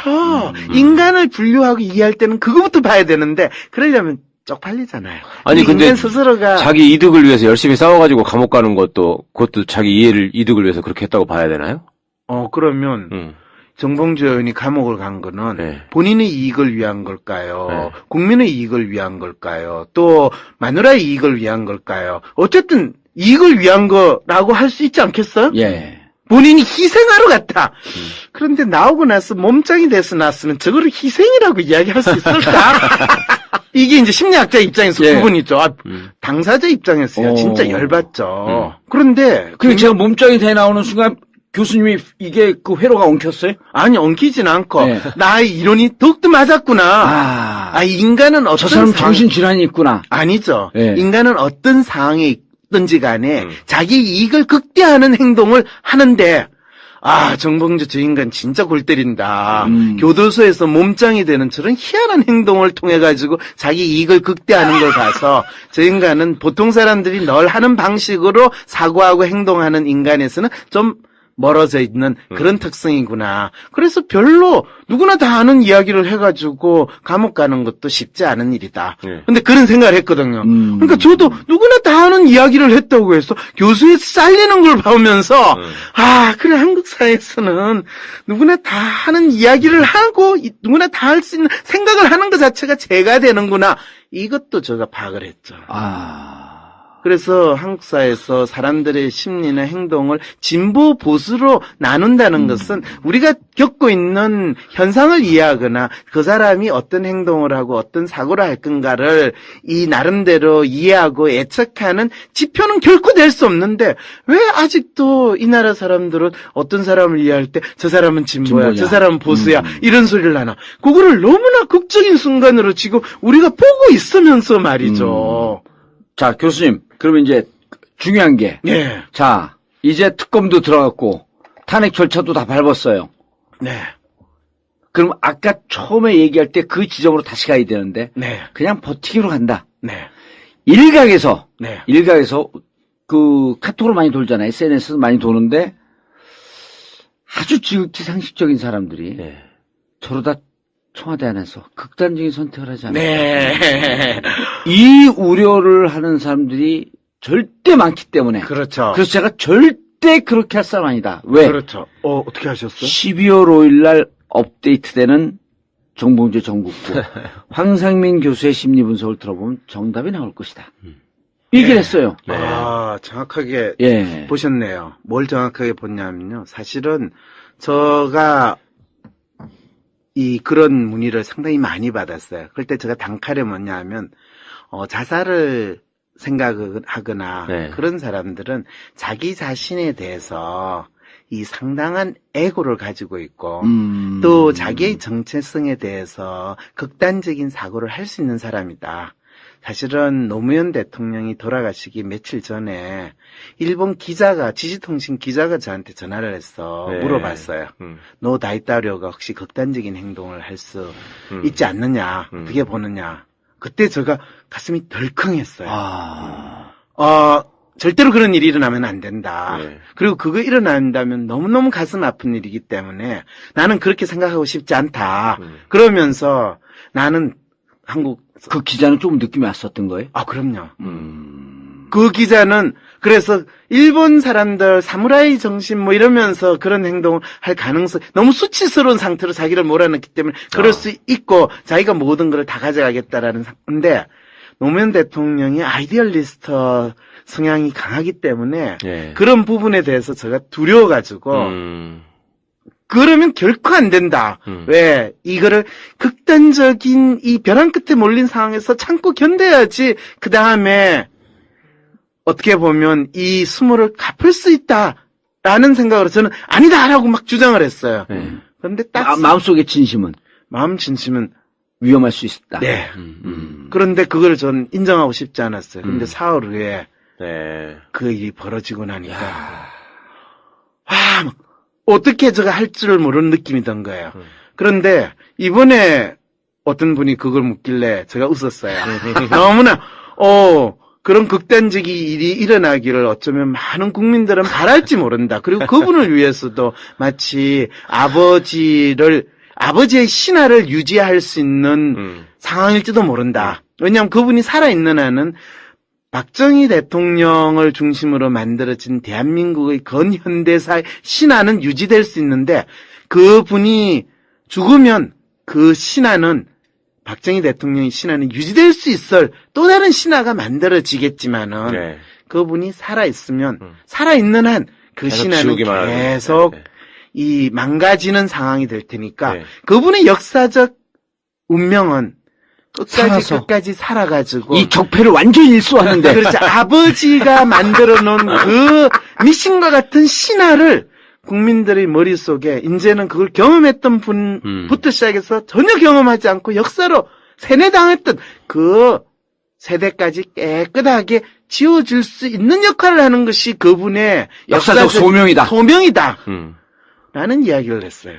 저 그분이 극단적인 선택을 하는 걸 바랄까요? 아니면 그분의 역사적 소명을 이루기를 바랄까요? 소명을 이루셔야죠. 그럼요. 왜 대통령까지 했는데. 일구의 대통령을 하는가는 별 중요하지 않아요. 예, 본인은 평생 아마 궁에서 나온 이후로 다시 그 집에 내가 돌아가는 들어가겠다. 것이 내가 네. 살아가는 이유라고 생각을 했고 그냥 자기 들어갔기 집에 온 때문에. 거죠. 그럼요. 대통령이 된 게 아니고. 그럼요. 그렇기 때문에 그 소명을 완수하셔야 돼요. 예. 그러면 마치고 궁에서 나갈 때는 꿈에서- 나갈 때도 여전히 자기는 궁에 있는 사람이라고 생각하면서 사는 거예요. 그렇죠. 그리고 그 궁에 있는, 이제 우리가 옛날 영화 네. 같은데 이렇게 보잖아요. 그래갖고 궁에서 나가갖고 초가집에서 사는데. 네. 삼성동에 있는 집은 초가집이 아니, 아니에요. 이를테면 이제 거기, 네. 근데 이제 민가에서 사는 거 아니에요. 네, 뭐 그렇죠. 민가에 사는 이게 거죠. 탄핵되면 대통령이 예우해가는 법률로 보호를 하나요, 안 하나요? 하죠, 당연히. 탄핵돼도요? 아니, 탄핵되면은 예우를 안 하게 돼 있습니다. 예. 아, 경호를 안 해요? 그래도 경호는 할 거예요. 아니죠. 대통령 예우에 관한 법률을 적용 배제 대상이 아, 이렇게 그래요? 있는 거예요. 탄핵이 되면? 맞아요. 탄핵이 되면. 예. 아, 그럼 뭐, 그럼 이제 그때는 이런 현상이 벌어질 것 같아요. 제 추정이 맞는지. 네. 나왔는데, 탄핵이 됐어요. 네. 그럼 나왔어. 네.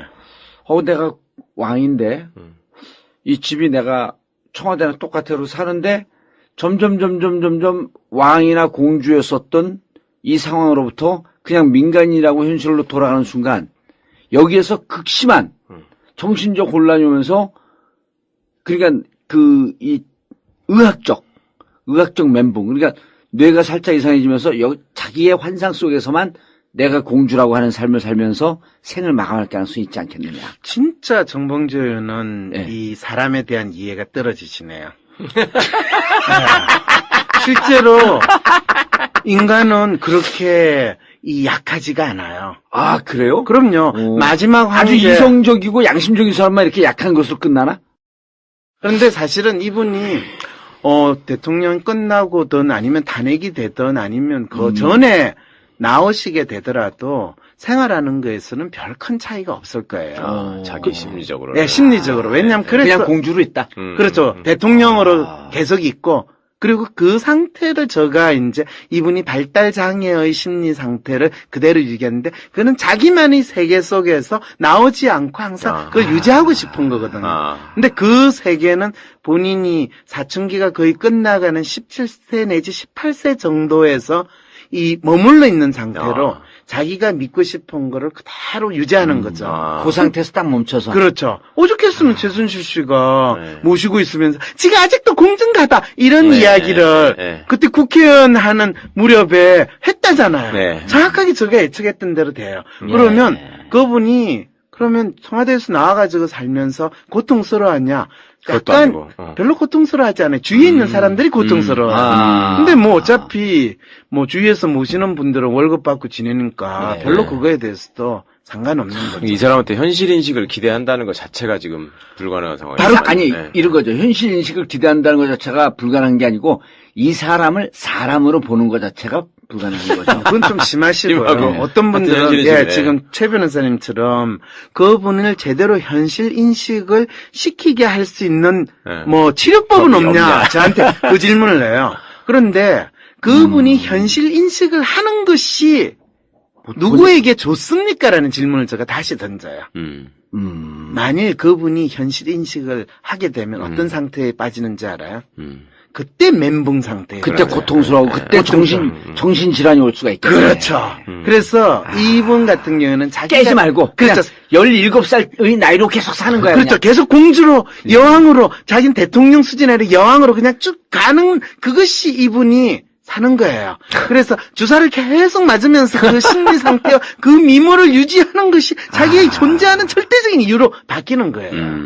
그러니까 지금도 그렇게 웃고 그러니까 이 다니시는구나. 심리학에서 사람들이 늙지 않으려고 하는 이 강박관념을 일종의 피터팬 신드롬이라고 하는 표현도 있잖아요. 네. 본인의 얼굴에 이렇게 주사를 계속 맞는 게 나는 17살 그때의 모습으로 있어야 되는 게 거울로 그대로 보여야 되는 거예요. 뭐 그렇게까지 이야기하면 제가 뭐 할 말은 예. 없는데요. 제가 교수님의 박사님의 심리학과 그다음에 제가 알고 있는 이 성형 지식을 상당히 그 접목 시켜갖고 임상 심리학적으로 분석한 겁니다. 그걸 야매 심리학. 완전 야매 진짜. 예. 그래서 요즘 야매가 대세예요. 비정상의 정상, 그렇죠. 야매의 정상화. 그렇죠. 사실은 우리는 야매 대통령을 모시고 있었던 그렇죠. 거고, 그렇죠. 그리고 진짜. 야매가 두 사람이 있으면 뭐가 진짜인지를 헷갈리기도 네. 힘들거든. 그리고 야매가 또 짝퉁이 사실 괜찮아요, 때때로는. 아, 그리고 짝퉁이 훨씬 더 매력적이에요. 이런 소리 넣으면 이제 진짜 돌아버리죠. 예. 그런 상황에서 사실은 걱정은 돼요. 많은 분들이 저분을 뭐 심리치료를 받아야 되지 예. 않느냐 그러는데 저는 개인적으로 안 하는 게 좋다. 예, 안 하는 게 본인이 심리치료를 받겠다고 하면 그거에 대해서 뭐 저가 시간을 내서라도 예. 심리 상담도 해드릴 수 있는데 근데 그분이 오래 사시고 또 본인이 늙어가는 거에 대한 그 두려운 상황을 직면하게 되는 그 고통을 겪지 않게 하시려면 그냥 심리 치료하지 말고. 심리치료 그 상태로 그대로 두는 것이 낫고 예. 또 그분이 지금 계속 그분한테 너가 지금 무슨 죄를 진지를 아느냐 네가 결정을 내려라 그러는데 그거는 진짜 너무 심한 폭력이에요. 자기가 결정을 내릴 수 없는데 결정을 내리라면 어떡해. 그러니까 불가능을 계속 요구하는. 차라리 누군가가 그분한테 쪽지를 전해주는 거야. 하야 이거는 해라. 아니죠. 비밀스럽게 순실이로부터 온 연락입니다. 아. 그래서 묻지도 말고 따지도 말고 이대로 여기 있는 하셔야죠. 대로 예. 하십시오. 예. 이렇게 해가지고 거기에서 사퇴하세요. 라고 하면서 그냥 그럼 언제 사퇴하나요? 물어봐 주세요. 그럼 그 다음날에 다시 예. 가능하면 밤늦게 몰래 도망쳐 나오세요. 그러면 사퇴 뭐 세리머니 그런 것도 필요 없어요. 어쨌든 청와대에서 나왔어. 그냥 돌아가면 누가 굳이 불러가지고 그분 보고 세리머니를 하세요. 뭐 이런 이야기 안 하거든요. 예. 근데 많은 분들은 대통령 취임식 하듯이 마치 사퇴 세리머니를 해야 된다고 믿고 있고 그거를 네가 네 손으로 지시를 해라. 해가지고 해라라는 요청을 하는데 이거는 진짜 제정신이 아닌 소리예요. 예. 그 사람 기준에서 볼 때는 진짜 네. 되지 않은 얘기. 이거는 진짜 많은 국민들이 지금 착각을 하고 있는 게 이런 부분이에요. 교수님 진짜 은근히 잔인하시네요. 은근히 잔인하다니요. 저는 원래 있는 그대로를 이야기하기 아니 때문에 교수님 그래요. 이거 요거는 마지막, 꼭 청취자들이 마지막 궁금하실 것 같은데 네. 이 박근혜 씨가 최태민 씨한테 최면에 걸려가지고 그 자기 왜 그 어머니 빙의하는 모습이나 이런 걸 보면서 까무러치고 완전히 빠졌다. 그거 접신해. 예, 그래서 그 뒤로 그냥 헤어나지 못하고 계속 조종당하는 것이다. 얼굴만 보면 계속 최면이 된다. 예. 그거는 어떻게 가능한 얘기예요. 어떻게 받아들여야 되는 거예요? 그거는 뻥이고요. 아. 실제로 이 박근혜 씨가 최태민 씨를 만났을 때 예. 최태민 씨에 대해서 상당히 매력을 느끼고 예. 또 최태민 씨한테 이 사람 말이 맞다라든지 내가 믿을만하다라는 절대적인 믿음을 가질 이유가 충분히 있어요. 왜 그러냐면요. 예. 예를 들면 최 변호사가 네. 박근혜 씨 그때 유신 시절에 네. 박정희 대통령의 딸을 만났으면 예. 그 두 사람이 최 변호사가 박근혜 씨한테 공손하게 그래도 눈치 봐가면서 조심스럽게 이야기를 했을 것 같아요. 그렇죠. 쫄아서 그렇게 얘기했겠죠. 아시겠죠? 예. 그러면 최태민 씨는 쫄아서 이야기했을까요? 영희 씨, 제가 어젯밤에 어머니로부터 어머니한테 이런 말씀을 들었습니다. 음. 애야, 너 지금 너 앞에 슬퍼하고 있는 있을 사람 말은 무조건 들어라. 왜냐? 너는 아시아에서 최초의 여성 대통령이 될 거라는 것을 내가 이 사람을 통해서 전달을 한다. 말 들어? 이렇게 이야기했을 때 네. 박근혜 씨는 그 최태민 씨를 어떻게 생각할까? 깜짝 놀랐겠네. 한 번도 그렇게 해본 사람이 그런 없잖아. 사람을 처음 본 거지. 이제 아시겠죠? 예. 이 사람이 대체 어떤 사람이 왜 내한테 이렇게 이야기를 할까? 재밌는 게요. 아주 이쁘고요. 잘났던 여자분한테요. 그 여자분의 마음을 잡는 남자는요. 그 여자를 하찮게 보면서 맞아. 나쁜 남자. 나쁜 남자 신드롬이죠. 예. 그렇다는 거 아시죠? 예. 그와 똑같은 현상이 벌어졌다면 믿으시겠어요? 예. 그러니까 채태면 어차피 2판 4판이고 완전히 잡놈이니까 그 만난 한번 배팅한 거네, 그렇죠. 그냥. 배팅했는데 백행도 먹어준 거야. 그리고 그거를 구분을 못할 정도로 상당히 어쩌보면 순진하고 세상 물정을 모르는 네. 여자였다라는 거. 그때 이미 13, 14년 동안 궁에 갇혀갖고 세상 그렇죠. 물정을 모르고 그렇죠. 이미 대학을 다녀도 다 교수가 알아서 A 주고 그렇죠. 시험이나 제대로 받겠어요. 정신 발달 상은 15, 16세쯤에 멈춰 있었고. 그렇죠. 그리고 모든 사람은 자기 앞에서 절절매고 그렇죠. 예. 말도 제대로 아마 더듬었을 그러니까 거예요. 그 15, 16세 나이는 그렇죠. 실질적으로 20한 4세, 5세 정도 될 거고. 24세, 5세쯤 되어 그렇죠. 있는데 정신 연령은 17, 18세쯤 소녀에 머물러 있으면 그렇죠. 이런 거예요. 딱 소녀에 머물러 있는데 동네에서 딱 이렇게 그 옛날 교복인데 카락 있을 딱 아이고, 풀어치고 그렇죠. 끔을 짹짹 씹으면서 키트 하나 옆에 딱 메고 박근혜가 나타났는데 동네에서 제일 잘 사는 공주야는데 야, 거 이게 뭐야 이거 너 뭔데? 그래서 얘가 너무 그렇게 불량기가 심하지는 않고, 너 누구네? 야, 너 만났어. 내 노래 한번 들어볼래? 이러면서 노래를 부를 때. 근데 달콤하게 얘기하면 안 넘어가요. 침 찍찍 뱉으면서 끔 택택 씹으면서. 근데 너무 불량기 있으면- 경박이나 불량기 있으면, 예. 자르는데, 차단이 뭔가 재미있으면서 독특해야 돼요. 예. 이런 이야기 들어보셨어요? 예. 이런 이야기가 있습니다. 그리고 오. 당신이 가지고 있는 이 특성들 또는 이런 인물을 생각하셔야 됩니다. 예. 아버님 이상의 존재로서 당신은 살아갈 운명을 태어났습니다. 이렇게 이야기하면 누가 자기한테 너 이렇게 해라 저렇게 해라 이야기를 누군가가 했겠어요. 제 아버지도 안 하는 이야기를. 예. 그때 만났을 때 그런 매력적인 요소가 확 베팅을 했는데 먹어준 것이다. 먹힌 거예요. 그리고 그 먹힌 게 그때의 그 다음부터 생각해 보세요. 예. 지금 정봉재 의원이 한 20대 중반 아가씨를 만났어요. 그 아가씨하고 한 10분 내지 20분 이야기하고 나면 그 아가씨가 정봉재 의원한테 뿅 가겠어요? 안 가겠어요? 10분, 20분은 몰라도 한 1, 2분이면 그냥 끝나는 거죠. 이 붙어는 손바닥이 손오공이지 뭐. 뭐 1, 20분까지 갑니까? 그렇죠. 저는 교수라는 그것 때문에 이야기하는데 아무나 조심하는데 정봉주 의원은 얼마나 또 말도 잘해 이놈을 또 정봉주 의원이 저보다 좀 젊은 줄 알았더니 아니야. 저보고 한 10살 더 많대요. 이 세상에 이렇게 억울한 데가 어디 있어요. 맞아요. 네, 그리고 정봉주 의원은 하나를 알면 열을 아는 것처럼 뻥치고 있어요. 저는 열을 알면 하나도 제대로 이야기를 못해. 그러니까 이 아가씨들 입장에서 얼마나 재밌겠어요. 네. 그리고 저 오빠는 돈도 있는 것 같지. 네. 없어도 있는 것처럼. 네, 그러니까 이러면 금방 넘어가잖아요. 이게 최태민이.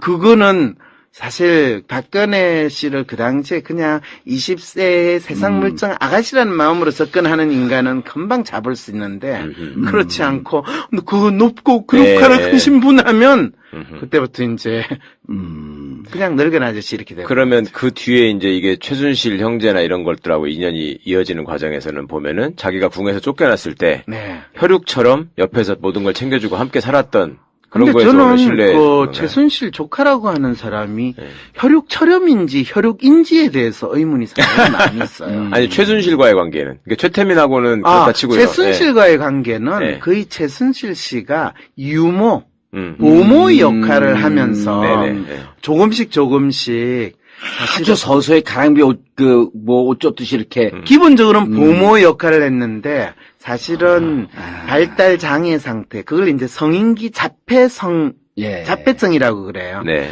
그 사람이 나이가 40이 되고 40이 넘어서 40 한 6세인가 7세쯤 돼서 국회의원에 나왔잖아요. 그렇죠. 네. 그런데 그거를 본인이 국회의원 이 선거를 하거나 또는 거기에서 제대로 된 이 사람들하고 인터랙션을 할 수 있겠어요? 네.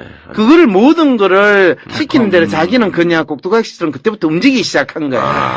그것이 바로 정윤회와 최순실이 하고 거기에 최순실 엄마가 돈까지 됐다라는 거. 네. 그거는 정확하게 꼭두각시를 만들어 나가는 과정. 만들어 나가는 과정이고 지금까지 만들어 왔고. 그런데 사실은 많은 분들이 진짜 알아야 되는 거는 아무리 대한민국 국민들 같이 똑똑하고 현명한 사람들이 어떻게 그 꼭두각시가 네. 등장했는데 그렇게 열광을 할까? 그거에 대해서 열망하게 됐고 또 그 사람들에 대해서 그거를 그렇게까지 수십 년 동안 속을 수 있었는가? 네.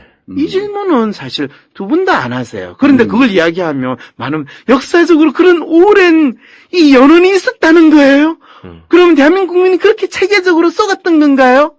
근데 체계적으로 그걸 마스터 플랜을 싸가지고 쏘기려고 한 게 아니라 아주 이 나름대로 신기하게 그 시대적인 변화에 따라서 처음에 박근혜가 나와서 국회의원이 됐지만은 이 소위 말해서 대한민국에서 보수 세력이라고 이야기하고 또 한나라당이나 예. 새누리당의 대표로 무작정 부각이 안 됐어요. 예. 박근혜 씨가 부각이 되면 처음에는 그 누구예요? 이해찬 씨.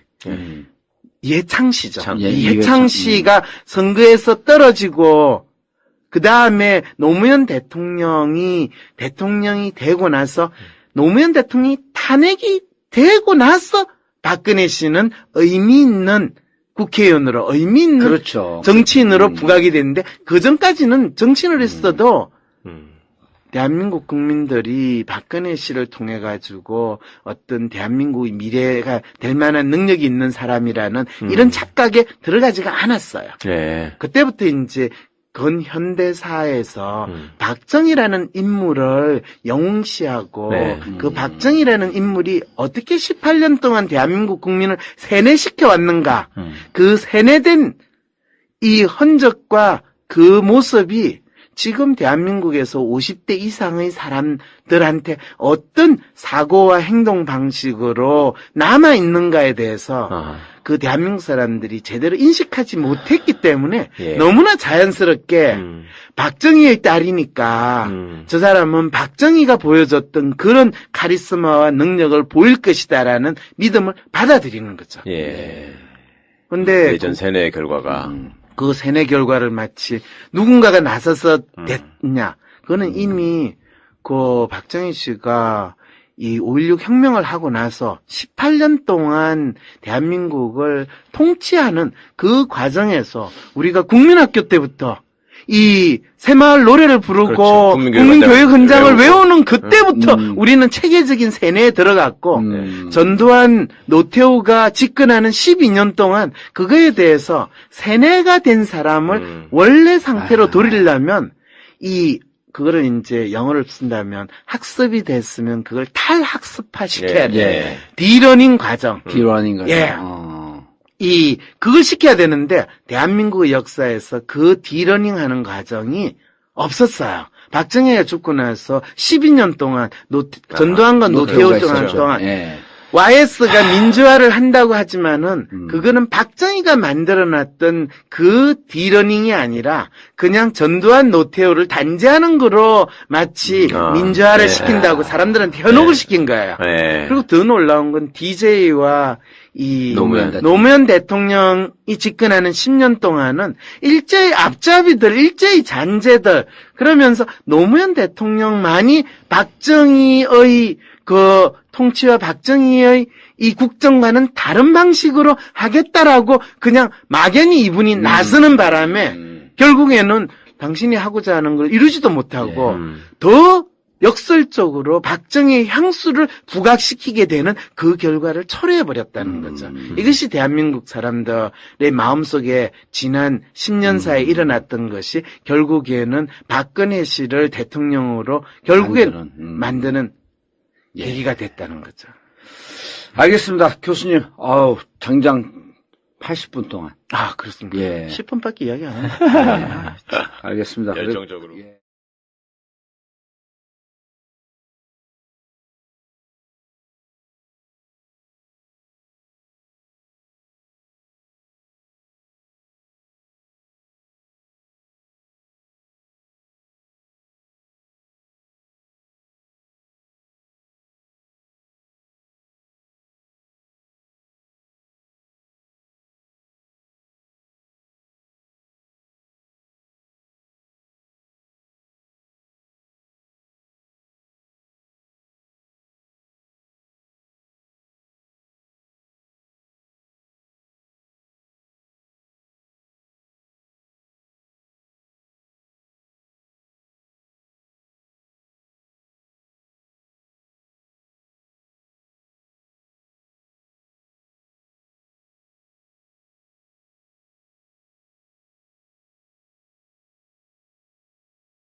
뭔가 그 톤으로 이야기를 하고 있는 거예요.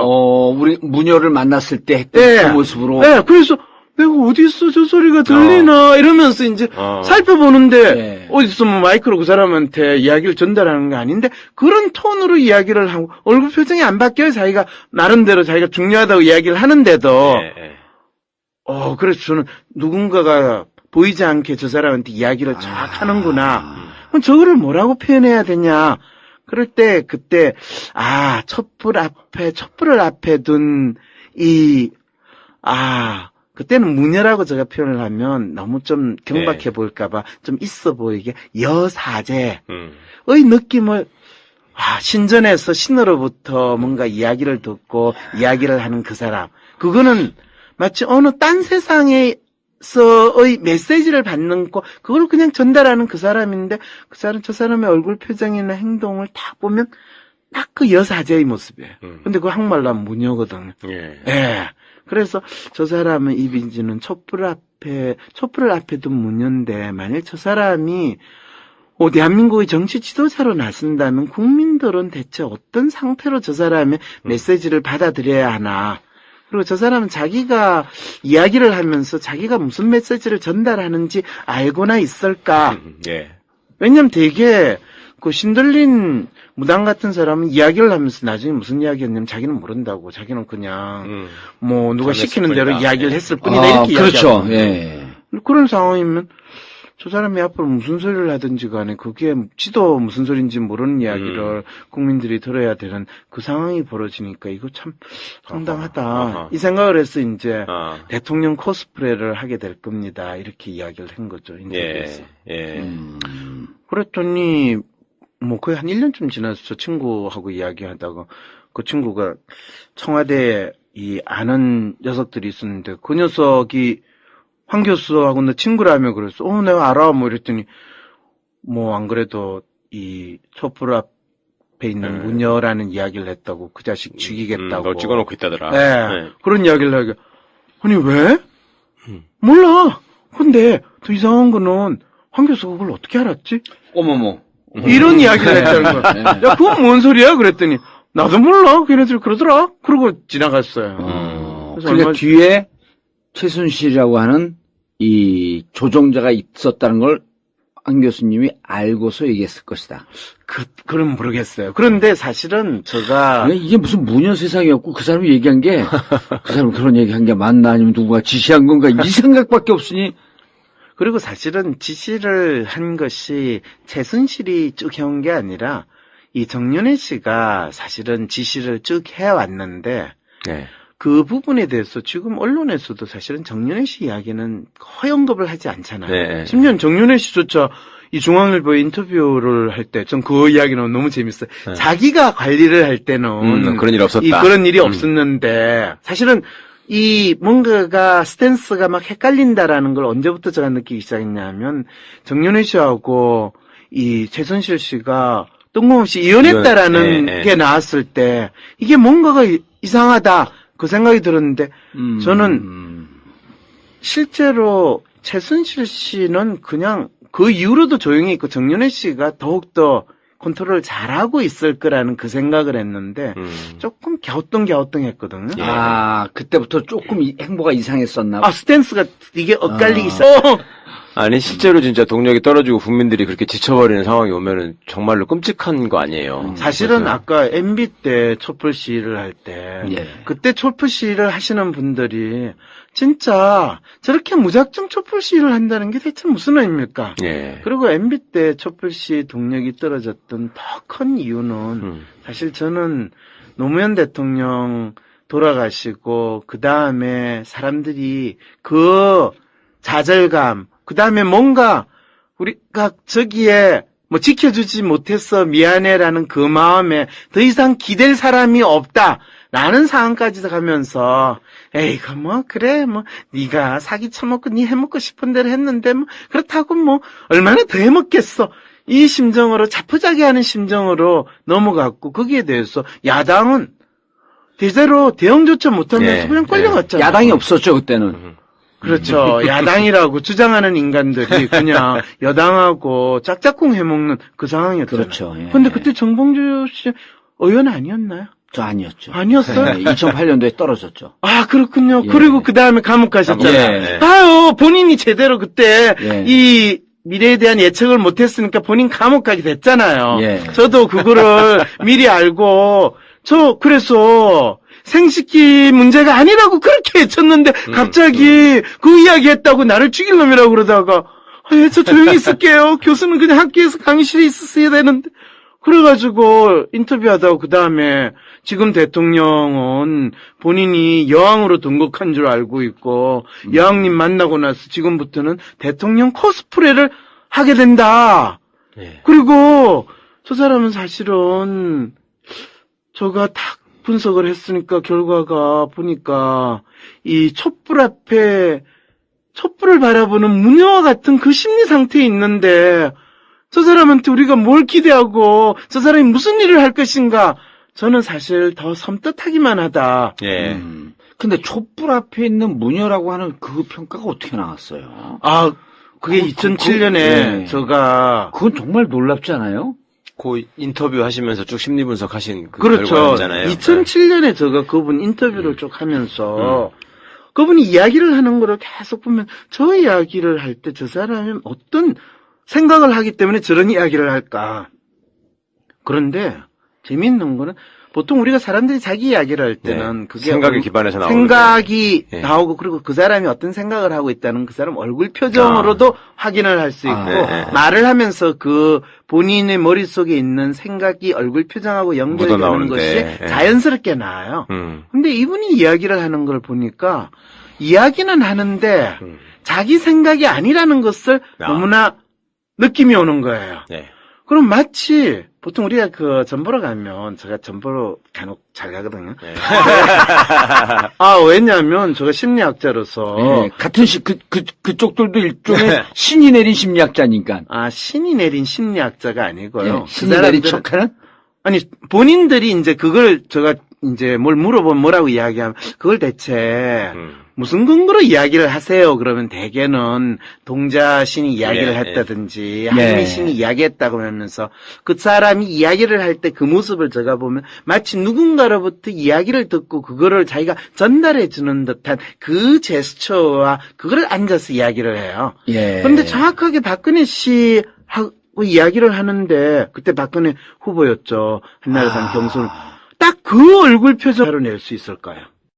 누구나 예상하길 뭐 법무부 장관하고 최재경 씨가 사표를 내고 나서 민정수석이 사표를 내고 나서 지금 내각에 있는 다른 몇 사람이 사표를 더 내고 네. 청와대에서 수석 비서관 중에서 몇 사람이 사표를 내는 일이 벌어진다면 적어도 일주일 안에 벌어진다면 많은 경우에는 그것이 26일 이 온 국민의 뭐 지금까지 대한민국 역사상 최고의 촛불 이 시위였다. 그거에 의해서 여파에서 박근혜 씨가 사퇴하는 수순을 가지려고 한다라는 해석을 충분히 사람들은 하겠죠. 예. 그런데 만일 그렇지 않은 상태에서 청와대는 그 다음에는 특별하게 해명조차도 별로 안 나타나고 그냥 그대로 간다라고 하면 이거는 꼭두각 씨를 조정하는 사람이 그냥 내가 더 이상 조정하고 대응할 필요 없이 끝까지 그냥 날씨가 더 추워져 가지고 나오는 사람이 줄어들기를 기다리는 게 무대응이 최상책이다라는 전법으로 전환을 했다라고 볼 수가 있는 거죠. 그냥 청와대가 특별한 대응 없이 쭉 가면은 네, 저절로 촛불이 꺼지길 기다리고 있다. 그렇죠. 국회에서 탄핵을 개시한다고 한다 하더라도 여전히 청와대에서는 대응할 이유가 없어요. 예. 그래요? 그럼요. 예.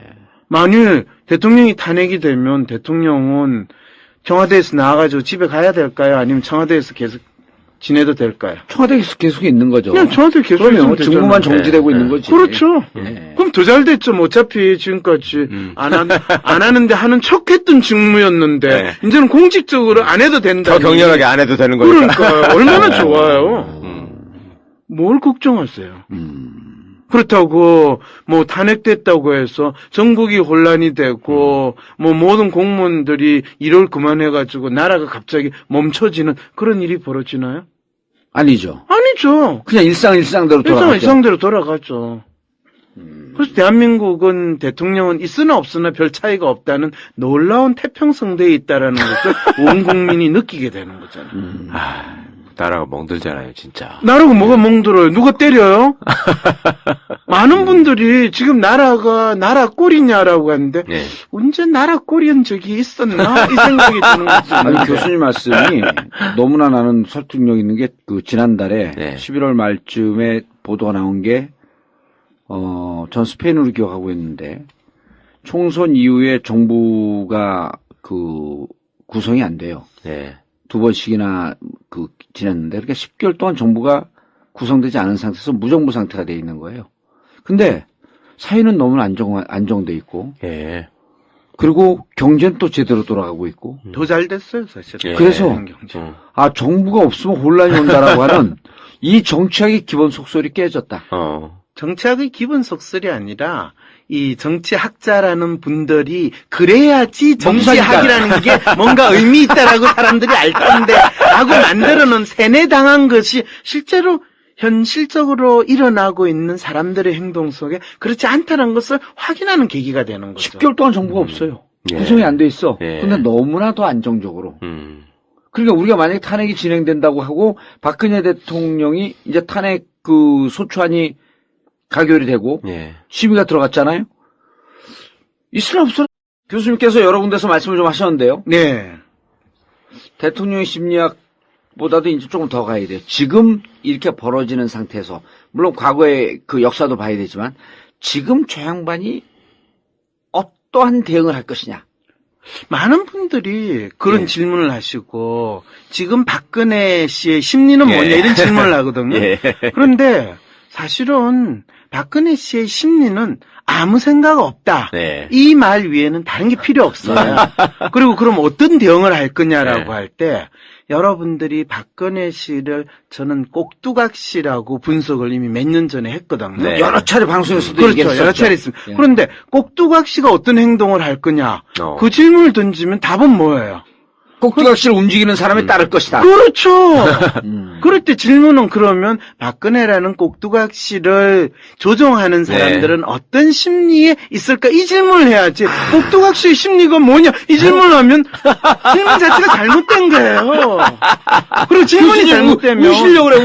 그렇죠. 너무 속상하시고. 질문을 잘못하면 답을 할 수가 없는데 그게 말이 됩니까? 예. 전 요즘에 사람들이 진짜 이 상황을 정확하게 알 수 있는 질문을 때려야 되는데 엉뚱한 걸 계속 문질고 있고 엉뚱한 걸 물어보니까 교수님 좀 조금 안타깝죠. 선회를 해주시자면 네. 말하자면 그 꼭두각시 조종사가 그렇죠. 감옥에 가 있으니 이제 꼭두각시는 어떻게 되는 거냐 이런 의미도 이것도 참 있잖아요. 꼭두각시 조종하는 사람이 네. 한 사람일 거라고 생각을 했을 때 그렇죠. 네. 그 한 사람 빠지면 그럼 꼭두각시는 죽은 듯이 네. 뭐 프로포폴 맞고 뭐 잠자야 됩니까? 아니잖아요. 네. 꼭두각시는 집단적으로 그들의 이해를 근거로 해서 그렇죠. 그 말씀하시는 집단적으로 거죠. 움직이고 있었다. 아니죠. 꼭두각시 조정하는 사람들은 예. 한 사람이 빠지면 또 다른 사람이 대타로 들어가고 또 그 주위에 있는 사람이 그때 발라붙는다라는 그 현상을 이해하셔야 된다는 거죠. 그게 더 중요하군요. 이 예. 상황을 정확히 꿰뚫고 계신 거네. 그렇죠. 그래서 지금 기본적으로 꼭두각시 옆에 있는 가장 대표적인 사람 누구 있어요? 비서실장으로 들어간 한광호. 예. 그다음에 우리가 김기춘 씨가 기본적으로 꼭두각시 조정을 섀도우 조종자. 네, 조종자를 하는데 그분은 뭐라고 주장을 했어요? 나 최순실 모른다. 모른다. 예. 내가 뭘 한다고 그러냐? 근데 그분은 기본적으로 공작 정치의 대마왕이고 그렇죠. 예. 수십 년 동안 이분은 입만 열면 자기는 모른다. 예. 자기는 안 했다. 라는 것이 그분의 기본적인 표현 방식이거든요. 맞아요. 야, 교수님 분석 중에 김기춘을 정면으로 치고 들어간 다른 방송은 없었죠? 있었나? 저한테 아무도 안 물어봤어요. 누가 꼭두각시 섀도우 조정자인지. 예. 그러니까 우리 이 전국구가 정말 있어서 다행이에요. 아, 그래요? 예. 이렇게 수준 높은 질문을 우리가 하는 줄을 우리가 그 질문하고도 주여 과연 이 질문을 우리가 했습니까? 깜짝 놀랐어요. 질문 저가 있어요. 그랬어요? 아니, 질문은, 저 질문도 뭐, 금방 가져가 깔때기를 쓰시면, 저 어떡합니까? 저 질문하려 답하러 바빠요. 맞아요. 교수님 예. 같이 나눠 먹고 살자. 뭐, 질문하셨으니까 예, 제가 뭐라고 답을 주세요. 조종사들의 심리. 그래서 예. 사실은 지금 조종사가 누구냐라는 것을 정확하게 파악하는 것이 예. 박근혜가 그 다음에 어떤 액션을 취할 것이냐에 대한 예. 정확한 이 예측이 가능한데 지금 조종사가 사실은 얼마 전에 법무부 장관 사표 내고 네, 또 민정수석. 민정수석 사표 냈는데 그 다음에 대타 조종사가 누가 될 거냐 이 부분이거든요. 예. 이럴 때 이제 딱 여러분들이 만일 한강욱 비서실장 그 다음에 김기춘 씨라면 그 다음에 누구를 대타 진짜 똑같을 것 같아. 오히려 더 안정화됐고 국민들의 그 성숙된 시민의식은 더 높아질 것 같아요. 왜냐하면 그 추운데 촛불 현장에 나오면요 자부심이 더 생기거든요. 그런데 그 탄핵 상황이 됐는데 뭐 헌재에서 판결을 기다리는 동안에도 국민들이 나와가지고 촛불을 하는 건 그건 너무 고통스러운 일이잖아요. 교수님, 네, 박사님. 네, 근데 촛불 나오는 건요. 네. 일단 너무너무 재밌어요. 국민 페스티벌이기 때문에 토요일이 너무너무 기대가 돼요. 저는 중요한 거는 지금 아까 처음 질문으로 다시 돌아갔어요. 예. 박근혜의 심리는 무엇이냐 또는 박근혜라는 꼭두각시를 조종하는 사람들의 심리는 무엇이냐. 그 사람들의 심리는 일단은 끝까지 시간을 끌 수 있는 까지 가자. 예. 그리고 아까 전략적인 사고 이미 그들이 사용할 수 있는 전략적 사고는 시간 끌기 지구전으로 가는 거 외에는 없다. 다른 전략적 사고는 아하. 이미 없어졌다라는 예, 거죠. 예. 뭐 그리고 실제로 거의 매일 아침이 되면 새로운 소식들이 지금 전해지고 있잖아요. 예. 그 말은 막연히 있을 법한 곳의 부패와 부정은 확실하게 있더라는 걸 확인하는 그 뉴스들이거든요. 그래서 지금 뭐 검찰도 사실은 지금까지 본인들이 모르고 있지는 않고 이 웬만큼 알고 있었는데 지금 뭐 재벌 회사들 다 뒤지고 하는 것들 거의 모든 건수들마다 지금 다 하고 있잖아요. 예. 그러면 뭐 우리나라 속담이 그렇잖아요. 털면 안 나오는 데가 어디 있겠어요.